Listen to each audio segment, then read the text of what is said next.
Good afternoon, my Real News Midday TV family. Welcome back to the channel for another news update. And in the news this afternoon, Jamaican gets 3 years for scamming.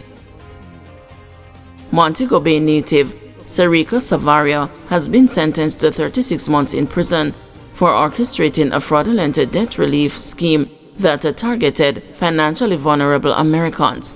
Savaria, 37, who also goes by Sarika Savaria Goodnson, pleaded guilty on April 16 to conspiracy to commit wire fraud affecting a financial institution. In addition to her prison sentence, U.S. District Court Judge Amit P. Mehta ordered her to pay restitution to the victims. According to her plea agreement, between June 2016 and September 2018, Savaria and her co-conspirators operated a network of fraudulent debt relief companies. They deceived the U.S. citizens into paying fake processing fees and revealing personal identifying information. One of the fraudulent websites falsely claimed that consumers could receive up to US $60,000, approximately Jamaican $9.4 million, in government aid to pay their bills, while another promised up to US $25,000, approximately Jamaican $3.9 million, in annual debt relief. Savaria and her co-conspirators attempted to defraud U.S. victims of more than US $550,000, approximately Jamaican $86.5 million. More than 50 individuals fell prey to the scheme, most sending money through Western Union as a processing fees for the promised debt relief.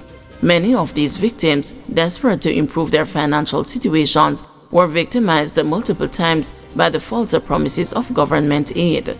The conspirators also misused the victims' personal information for other illegal purposes, such as creating PayPal accounts and applying for prepaid credit cards. In one instance, a victim's details were used to register one of the fraudulent websites.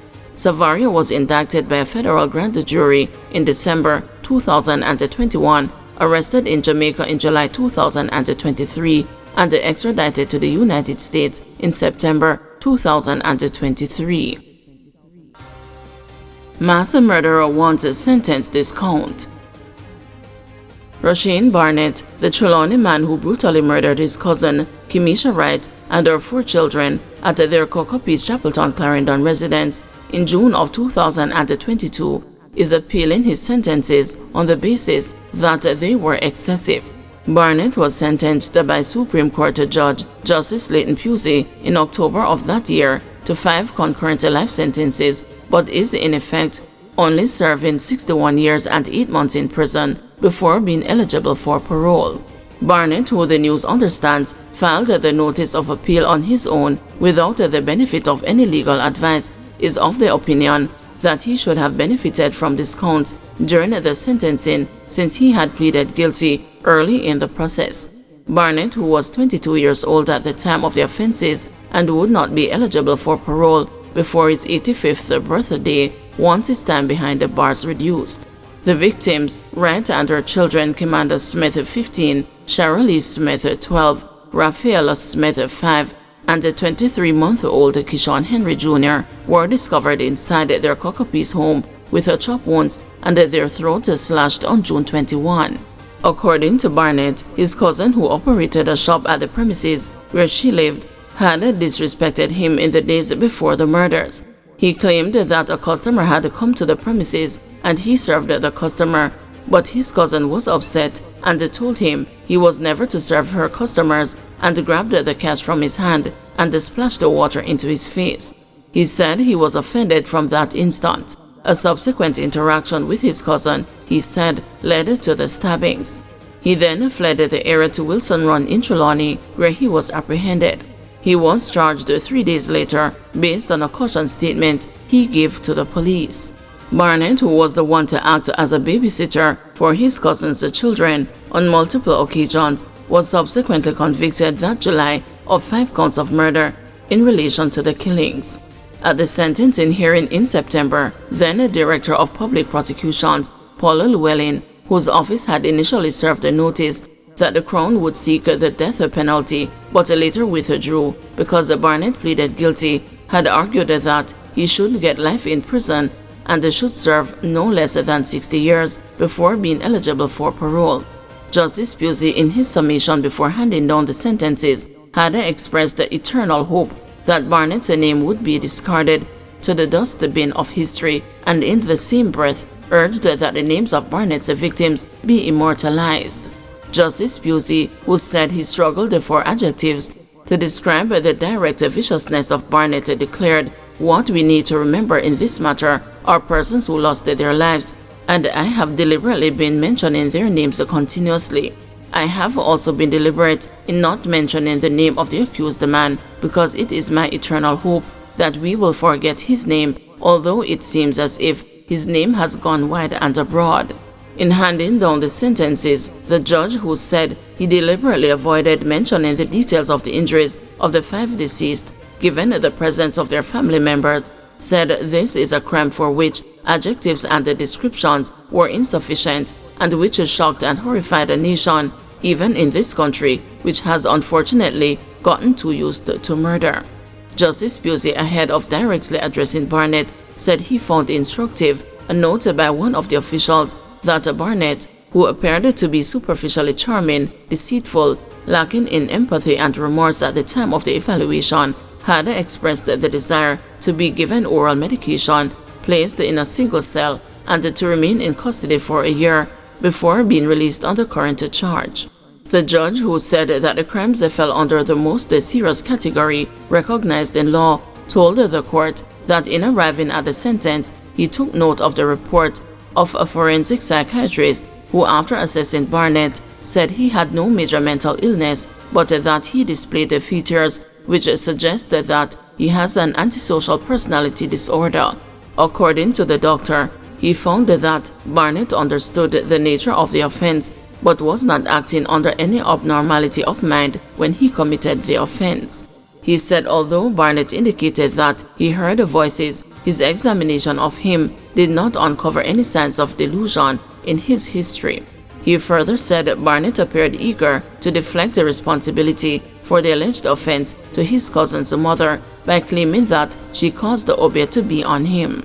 Barnett did not benefit from a discount in his sentence because of his guilty plea, given the circumstances of the particular case, Justice Pusey said.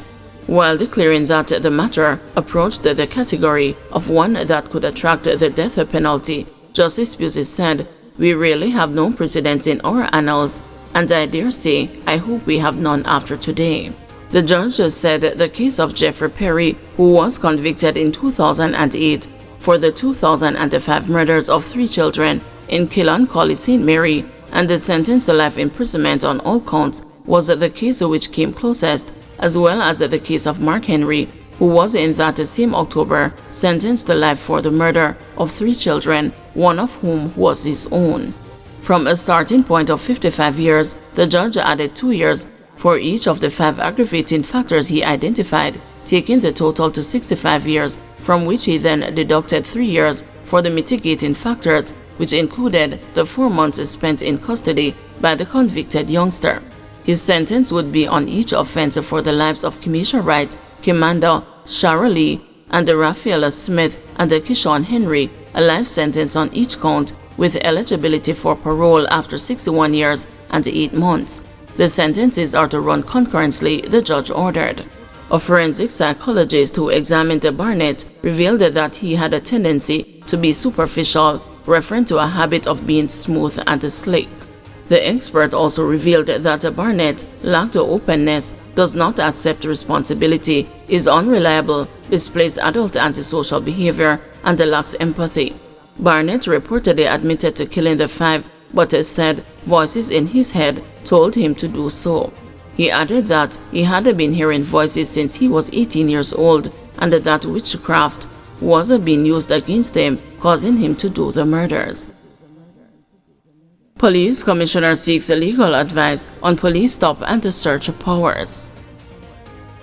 Police Commissioner Dr. Kevin Blake says he has sought legal advice on the powers of the police to stop and search motorists after renewed debate on the constitutionality of the actions, particularly under the Road Traffic Act. Dr. Blake has made it clear that the actions of the police must not be random, and motorists have the right to know why they are stopped. The police are permitted to, with a reasonable suspicion, stop and search motorists under the Jamaica Constabulary Force Act and the several other pieces of legislation. But they do not have this power under the Road Traffic Act. Addressing the Montego Bay Chamber of Commerce members meeting on Wednesday night, Dr. Blake spoke to the success of stop and search operations in the fight against the crime. He also chastised the persons who have resisted the instructions of the police for what he calls social media fame, which he said undermines the efforts of the police. You have some persons who make it part of their daily activity because they have some social media and they want likes and stuff like that. We're talking about serious business. We're talking about an activity that prevents a whole lot of murders from happening by intercepting gunmen driving around with weapons all the time. There ought to be no arbitrariness about it. Let me just make that clear. Alright? But we will not relent in what we do. I must tell you that first and foremost. This is what saves life, and we will continue to do that. We have taken off our street over 600 weapons on an annual basis. Many of them are during traffic stop. And so because the act didn't explicitly say that the police has a power to stop, as the JCF Act says in terms of stop and search and the conditions under which you stop and search, because the Road Traffic Act speaks to your responsibility as a motorist. And so you will not win if a police stop you to check your document if you choose to. And to what end? To what end? It doesn't make sense. But as I said before, I won't be commenting as to what is wrong or right. I'm just giving you the facts, because even though it seems clear, I still have asked for legal advice. Guys, thank you for watching. See you this evening at 6 p.m. for another news update.